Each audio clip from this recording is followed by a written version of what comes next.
Hello friends, മീഷോന്ന് ഞാൻ വാങ്ങിയ cast iron non stick cookware സെറ്റാണിത്. Kadai, fry pan, dosa tawa, sauce pan, തടുക്ക പാന്, ഇങ്ങനെ 5 പീസസ് വരുന്ന സെറ്റാണിത്. ഈ ഒരു പ്രൊഡക്റ്റ് ഞാൻ ഇതിന് മുമ്പ് മീഷോ ഹോൾ വീഡിയോ ചെയ്തപ്പോൾ അതിൽ കാണിച്ചിട്ടുണ്ടായിരുന്നു. ആ ഒരു വീഡിയോയിൽ ഈ ഒരു കുക്ക് വെയർ സെറ്റിനെ പറ്റിയാണ് ഡൗട്ട് ചോദിച്ചിട്ടുണ്ടായിരുന്നത്. ഇതിൻ്റെ കോട്ടിങ് ഇളകുന്നുണ്ടോ, ക്വാളിറ്റി എങ്ങനെയുണ്ട് എന്നൊക്കെ. പിന്നെ ഒരു കമൻറ്റ് ഉണ്ടായിരുന്നു, ഈ കടായിൽ വെള്ളം തിളപ്പിക്കാൻ മാത്രമേ പറ്റുള്ളൂ, കുക്കിങ്ങിനൊന്നും പറ്റില്ല എന്ന്. അപ്പോൾ അങ്ങനെയുള്ള കമൻറ്റൊക്കെ കണ്ടപ്പോഴാണ് ഈ ഒരു വീഡിയോ ചെയ്യാൻ വിചാരിച്ചത്. 3-4 മാസമായിട്ട് ഞാൻ ഈ പാത്രങ്ങളൊക്കെ ഉപയോഗിക്കുന്നുണ്ട്.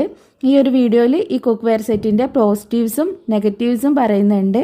അതുകൊണ്ട് തന്നെ ഈ വീഡിയോ ഫുള്ളായിട്ട് കാണാം. പിന്നെ എന്തെങ്കിലും ഡൗട്ട് ഉണ്ടെങ്കിലും നിങ്ങളുടെ അഭിപ്രായങ്ങളും കമൻ്റായിട്ട് അറിയിക്കുക. പിന്നെ ഞാൻ വാങ്ങിയതിൻ്റെ ലിങ്ക് ഡിസ്ക്രിപ്ഷനിൽ കൊടുക്കുന്നുണ്ട്, വേണ്ടവരൊന്ന് ചെക്ക് ചെയ്ത് നോക്കാം.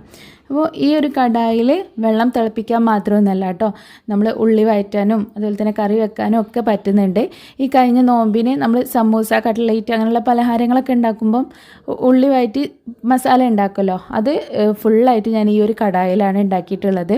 ഈ ഒരു പാത്രങ്ങൾ കാസ്റ്റ് ആയതുകൊണ്ട് തന്നെ പെട്ടെന്ന് ചൂടാവുകയും ചെയ്യും, പെട്ടെന്ന് തന്നെ കുക്കാവുന്നുമുണ്ട്. അതുകൊണ്ട് തന്നെ ഗ്യാസ് വളരെ കുറച്ച് മാത്രമേ ചിലവാകുന്നുള്ളൂ കേട്ടോ. ഗ്യാസ് ലാഭിക്കാനായിട്ട് ഈ ഒരു കുക്ക് വെയർ സെറ്റ് നല്ല യൂസ്ഫുള്ളാണ്. ഈ കടായിയൊക്കെ ഞാൻ 2-3 മാസമായിട്ട് കണ്ടിന്യൂസ് ആയിട്ട് യൂസ് ചെയ്യുന്നുണ്ട് കേട്ടോ. ഇതിൽ മീൻ കറിയൊക്കെ വെക്കാറുണ്ട്, അതേപോലെ തന്നെ ചിക്കൻ പൊരിക്കുകയാണെങ്കിൽ ഒരുമിച്ചിട്ട് പൊരിക്കുമ്പോഴൊക്കെ ഇതിലിട്ടിട്ടാണ് പൊരിക്കാറുള്ളത്. പിന്നെ ഇതേപോലെ ഉള്ളി വഴറ്റി നമുക്ക് മസാലയൊക്കെ ഉണ്ടാക്കുമ്പോൾ അതും ഈ ഒരു കടായി തന്നെ ആട്ടോ ഉണ്ടാക്കൽ. ഇതിൻ്റെ കോട്ടിങ് ഒന്നും ഇളകിയിട്ടില്ല, നല്ല ക്വാളിറ്റി പ്രൊഡക്റ്റാണ് കേട്ടോ ഈ ഒരു കടായി, നല്ല യൂസ്ഫുള്ളാണ്. പിന്നെ അടുത്തതായിട്ട് ഈ ഒരു ഫ്രൈ പാനാണ്. ഇതിൻ്റെ ഹാൻഡിൽ ഇത് അങ്ങനെയാണുള്ളത്, അവിടെ സ്ക്രൂ ചെയ്തിട്ട് ബോൾട്ട് ഇട്ടിട്ടാട്ടോ ഉള്ളത്. അപ്പോൾ ഇത് കിട്ടുന്ന സമയത്ത് ഇതിൻ്റെ ഹാൻഡിൽ കുറച്ചൊരു ഇളക്കം ഉണ്ടായിരുന്നു, ആ സ്ക്രൂവിൻ്റെ അവിടെ ലൂസായിരുന്നു കേട്ടോ. അപ്പോൾ ഞാൻ പ്ലെയേഴ്സ് എടുത്തിട്ട് ആ ഒരു ബോൾട്ടൊക്കെ ഫിറ്റാക്കി കൊടുത്ത് അതിൻ്റെ ശേഷം പിന്നെ ഇളകിയിട്ടില്ല കേട്ടോ. ഇത് വരുന്ന സമയത്ത് എല്ലാത്തിൻ്റെ ഹാൻഡിൽ കുറച്ചൊന്ന് ലൂസായിരുന്നു, അത് നമ്മൾ സ്ക്രൂ പ്ലെയേഴ്സൊക്കെ വെച്ചിട്ട് ഒന്ന് ഫിറ്റാക്കി കൊടുക്കുക. ഈ ഒരു ഫ്രൈ പാൻ ഞാൻ തേങ്ങയൊക്കെ വറുക്കാനും അതേപോലെ തന്നെ മീൻ വറുക്കാൻ പിന്നെ ഓംലേറ്റ് ഉണ്ടാക്കാനൊക്കെയാണ് യൂസ് ചെയ്യുന്നത്. ഇതിൻ്റെയും കോട്ടിങ് ഒന്നും ഇളകിയിട്ടില്ല കേട്ടോ, നല്ല യൂസ്ഫുൾ ആയിട്ടുള്ളൊരു പാനാണിത്. പിന്നെ ഇതാ ഇതുപോലെയുള്ള 2 പാനുകളാണ് കേട്ടോ. ഇത് സോസ് പാനും തടുക്ക പാനും എന്നാണ് ഇതിൻ്റെ പേരുള്ളത്. പക്ഷേ ഇതിൽ ഏതാണ് സോസ് പാൻ തടുക്ക പാൻ എന്നുള്ളത് എനിക്കറിയില്ല, കാരണം രണ്ടും ഏകദേശം ഒരേ സൈസാണ് വരുന്നത്, ആ ഒരു വട്ടം വരുന്നത്.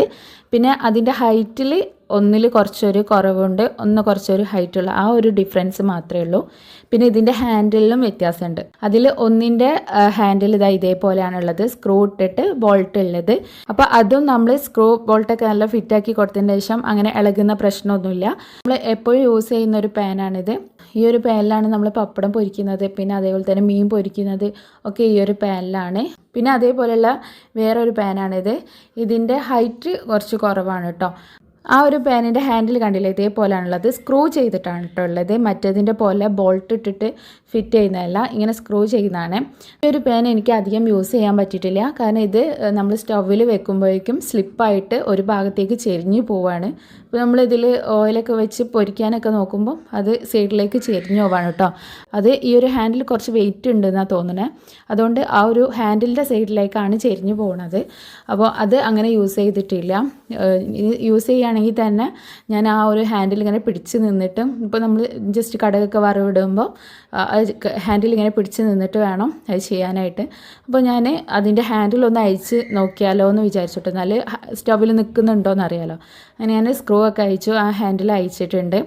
അങ്ങനെ ഹാൻഡിലില്ലാതെ നമ്മൾ ആ ഒരു പാന് സ്റ്റൗവിൽ വെച്ചപ്പോൾ അത് കറക്റ്റായിട്ട് നിൽക്കുന്നുണ്ട്, അത് എന്താണ് സ്ലിപ്പായി വീഴുക ഒന്നും ചെയ്യുന്നില്ല കേട്ടോ.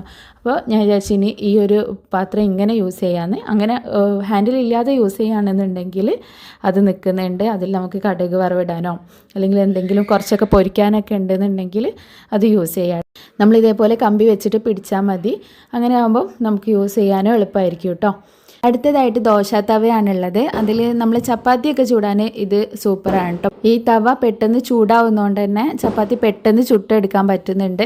പിന്നെ ഇതിൽ ദോശയൊന്നും ചൂടാൻ പറ്റുന്നില്ല, ഇത് ദോശ ഇതിൽ പറ്റി പിടിച്ച് പോകുന്നുണ്ട്. ഞാൻ ഓയിലൊക്കെ നല്ലോണം സ്പ്രെഡ് ചെയ്തിട്ട് ദോശ ചുട്ട് നോക്കി, പക്ഷേ എന്നിട്ടും പറ്റി പിടിക്കുന്നുണ്ട് കേട്ടോ. ഞാൻ 3-4 പ്രാവശ്യം ദോശ ചുട്ട് നോക്കി, പറ്റി പിടിക്കുന്നുണ്ട്. അപ്പോൾ ഈ ഒരു ദോശ തവയിൽ ദോശ ഉണ്ടാക്കാൻ പറ്റില്ല, ചപ്പാത്തിയൊക്കെ ചുട്ടെടുക്കുക, അങ്ങനെ എന്തെങ്കിലും ചുട്ടെടുക്കാനേ പറ്റുന്നുള്ളൂ. അപ്പോൾ അത് ഇതിൻ്റെ ഒരു നെഗറ്റീവാണ് കേട്ടോ.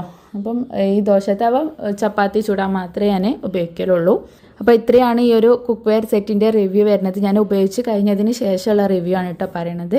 അപ്പോൾ ഇതിൻ്റെ ലിങ്ക് ഞാൻ ഡിസ്ക്രിപ്ഷനിൽ കൊടുത്തിട്ടുണ്ട്, വേണ്ടവരൊന്ന് ചെക്ക് ചെയ്ത് നോക്കാം. പിന്നെ ഈ വീഡിയോ നിങ്ങൾക്ക് ഇഷ്ടമായിട്ടുണ്ടെങ്കിൽ ലൈക്ക് ചെയ്യാൻ മറക്കരുത്, എല്ലാവർക്കും ഒന്ന് ഷെയർ ചെയ്ത് കൊടുക്കാം. പിന്നെ നിങ്ങളുടെ അഭിപ്രായങ്ങളൊക്കെ കമൻ്റായിട്ട് അറിയിക്കുക കേട്ടോ. എന്തെങ്കിലും ഡൗട്ട് ഉണ്ടെങ്കിലും കമൻ്റായിട്ട് ചോദിക്കുക. പിന്നെ ചാനൽ സബ്സ്ക്രൈബ് ചെയ്യാത്തവർ സബ്സ്ക്രൈബ് ചെയ്ത് വെക്കുക. ഇതുപോലുള്ള വീഡിയോസായിട്ട് ഞാൻ വീണ്ടും വരാം കേട്ടോ. ബൈ.